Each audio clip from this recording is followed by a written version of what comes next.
Hi all and welcome back to the channel. This is HC's Dad and this is another Raid Shadow Legends video. Wanted to jump on here tonight and talk about faction wars and a little bit of clan boss. And yeah, probably leave it there tonight, but I wanted to start out, excuse me, I'm about to cough.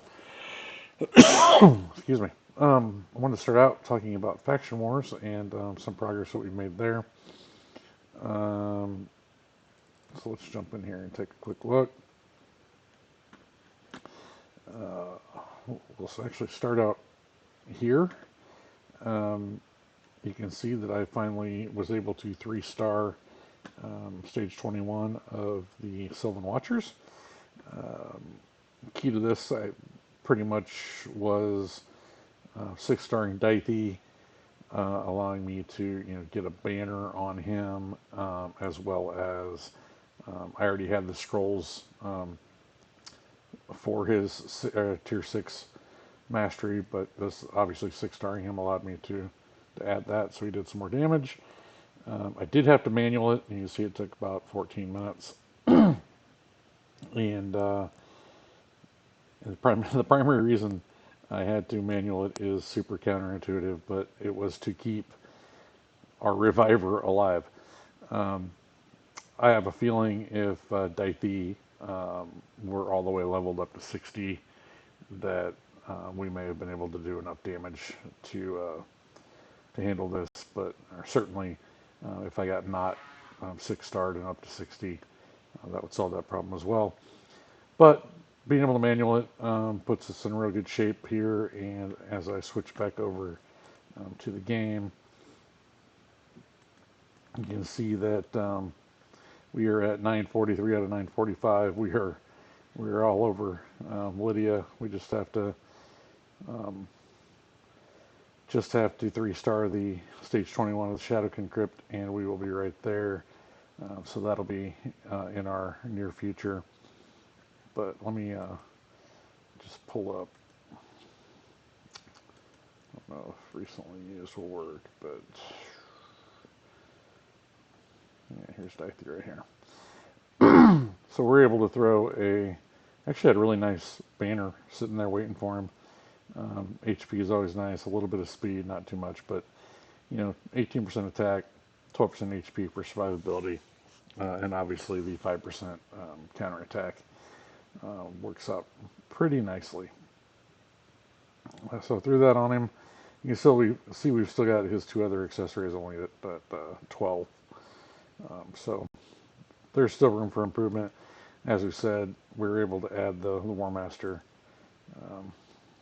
Already had the scrolls sitting in the bank, so he's fully maxed out on masteries. Yeah, so pretty cool. Not a whole lot more I want to say about that. Like I said, I'll start looking at what am I doing? A little bit confused. Got a couple of days to start looking at Shadowkin, figure that one out. I think with if we go back to the Bastion, I think with the addition that we just made recently of what is her name? Come on,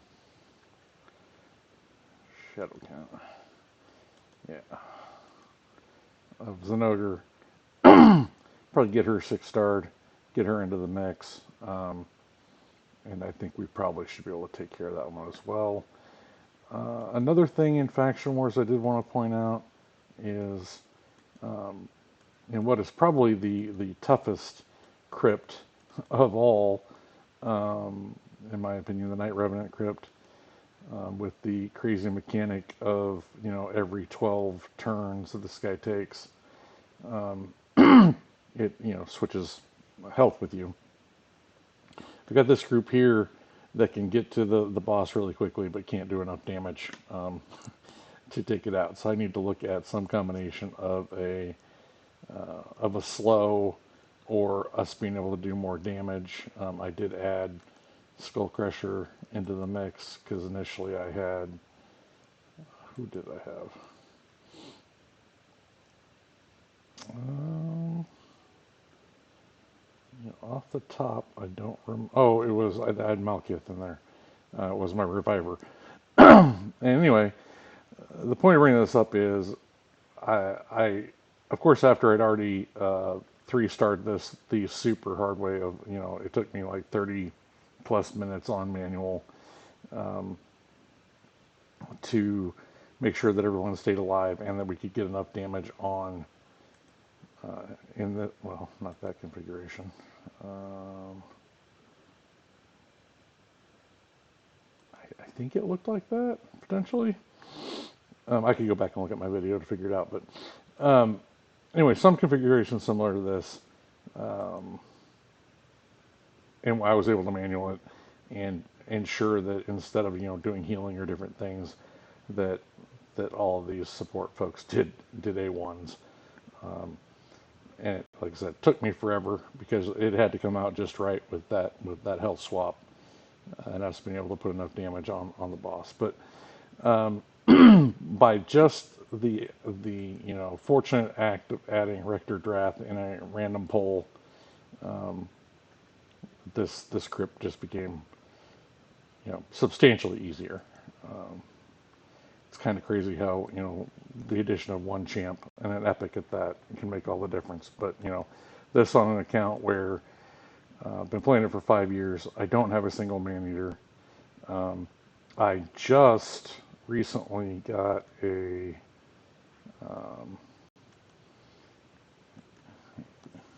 Annabelle,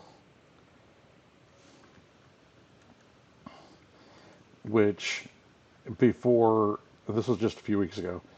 Before this, I didn't have an answer for Bommel 90, which I think is the on the current rotation.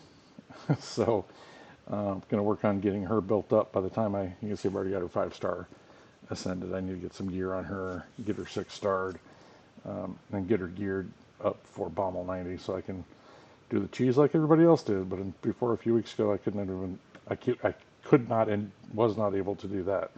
So should be able to get past Bommel 90 on this rotation of the Doom Tower. Come on.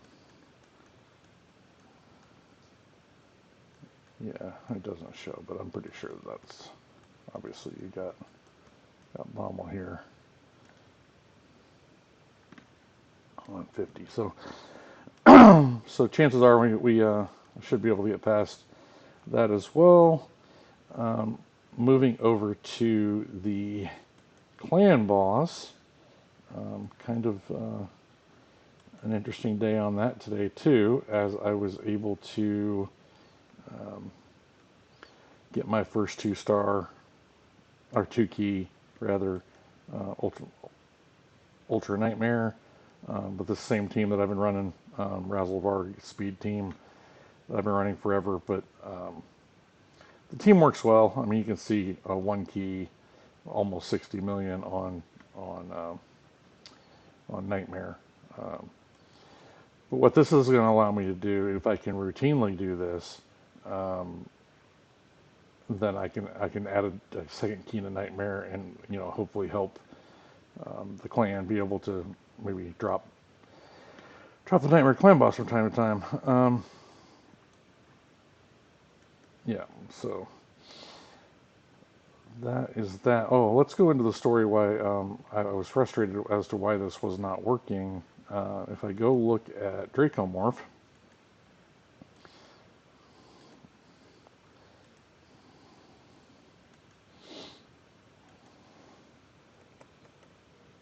whoops, not Draco. So a few weeks ago in the Soul Shop, I was able to acquire a 1-star soul for Dracomorph, which obviously, with the way that they've changed the these blessings, not only was I able to add another Brimstone to the team, but he also gained 7,500 hit points, making him more survivable. Both things, should lead to more damage. and I couldn't figure out for the life of me why it wasn't occurring. I was, getting the same exact amount of damage, even though I had a 1-star blessing on all of my legendaries, and I think they're all set to brimstone just to give us more of a opportunity to get it out there. I understand that that's repetitive and duplicative, but the more times any one of them can get it up, the more damage we're going to do. So one day I just happened to be, I don't even know what I was looking at, but I happened to scroll through and I noticed that while I had the soul on him, I had not selected a blessing. So there you have it. Be sure when you get a soul for one of your champions that you go in and you select a blessing for them, because it's been several weeks of confusion on my part as to why I wasn't able to consistently 2-key Ultra Nightmare. But now I know. Today was the first day of being able to do it. We'll see if it continues consistently. I'm also looking at a completely different Ultra Nightmare team based on the Hell Hades optimizer.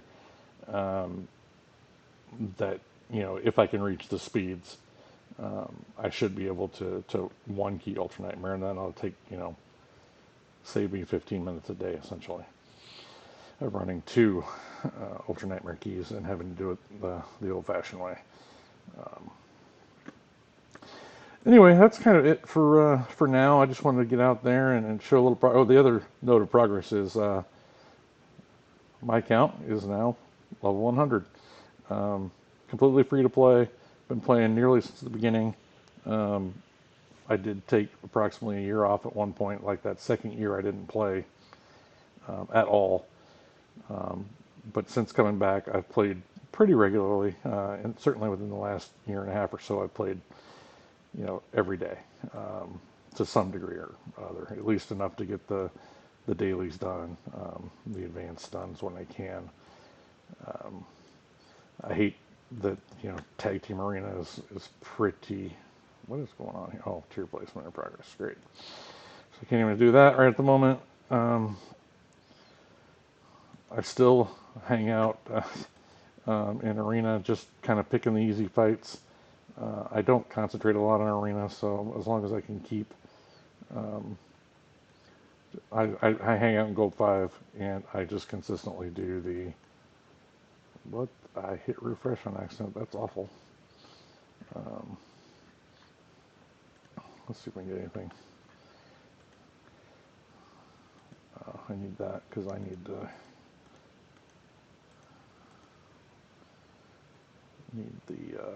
fight a team with a higher power than you. My little trick for that is I always look for a solo arbiter, and I throw my Nishak in. You can see the arbiter is 60k. My Nishak's like 53k or something. Works out really well for that. Better than any other solution that I've found in terms of the hitting the easy button on it. But there you go, a little bit of bonus inside baseball on Arena for a non-Arena player. The only reason I go into Arena at all is because I basically want to either complete an event, or I'm obviously still working on my Great Hall, which I can show you the Great Hall here real quick after I knock this fight out.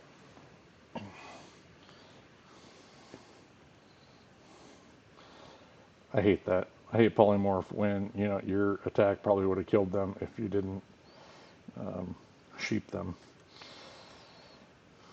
All right, that's enough of that. The only reason I go into Live Arena at all is because I want the area bonuses, and really the only area of area bonuses that I have anything on is the Demon Lord. But I find Live Arena very, very annoying. So we can go grab this. Tears. Oh look, I'm in silver too. We'll see if I can stay there. That's been the problem. Bazaar. Battle. Hopefully, excuse me. Hopefully, the next reset of this will have some single champion defenses that we can just hammer on. All right, as I said, I'll go and show you the Great Hall real quick. It's relatively advanced, but I'd imagine, unless there's an event, once I have this all maxed out, whenever that should occur, that I just want to play Arena. I just don't care about it at all, other than farming the Great Hall. All right. Well, with that, I will leave it there. Appreciate everybody watching the video. If you like it, go ahead and give me a thumbs up or like, subscribe, comment. Especially the subscribe part. We're trying to push towards we're 20% away to 500. That's our stretch goal. So if you'd help get us there, I'd appreciate it. I hope everyone has a great night, and I will talk to you soon. Thanks.